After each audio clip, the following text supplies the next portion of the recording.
दिल्ली जाবেন মমতা, মোদির সঙ্গে হতে পারে একান্তে বৈঠক। সংসদের বাদল অধিবেশনের আগে দিল্লি সফরে যাচ্ছেন মুখ্যমন্ত্রী মমতা বন্দ্যোপাধ্যায়। সব ঠিকঠাক থাকলে আগামী 9 জুন দুদিনের জন্য দিল্লি সফরে যাওয়ার কথা মুখ্যমন্ত্রীর। দিল্লি সফরে মুখ্যমন্ত্রী প্রধানমন্ত্রীর সঙ্গে সাক্ষাৎ হতে পারে সূত্রের খবর। তেমন হলে রাজ্যের যে সমস্ত বকেয়া নিয়ে কথা বলা হয় সেটা কেন্দ্রের কাছে চাইতে পারে মমতা বন্দ্যোপাধ্যায়। কিন্তু প্রশ্ন ওখানে নয়, প্রশ্ন থাকে, বড় প্রশ্ন থাকে।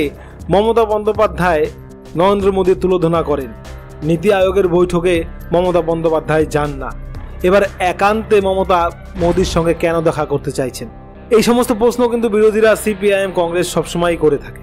পশ্চিমবঙ্গের মমতা বন্দ্যোপাধ্যায় বারবার বলছে যে পাওনা রয়েছে 8 লক্ষ কোটি টাকা মোদীর কাছে, মানে কেন্দ্রের কাছে। সেটা চাইতেই নাকি মমতা যে যাচ্ছেন দিল্লিতে। তো নীতি আয়োগের যে বৈঠক সেখানেও তো বলতে পারতেন, সেখানে সমস্ত রাজ্যের মুখ্যমন্ত্রীরা ছিল, সকলেই শুনতো। কিন্তু তা নয়, মুখ্যমন্ত্রী মমতা বন্দ্যোপাধ্যায় দিল্লি যাচ্ছেন 9 জুন, সেখানেই মোদির সঙ্গে একান্তে দেখা করবেন এবং 11 জুন ফিরে আসবেন।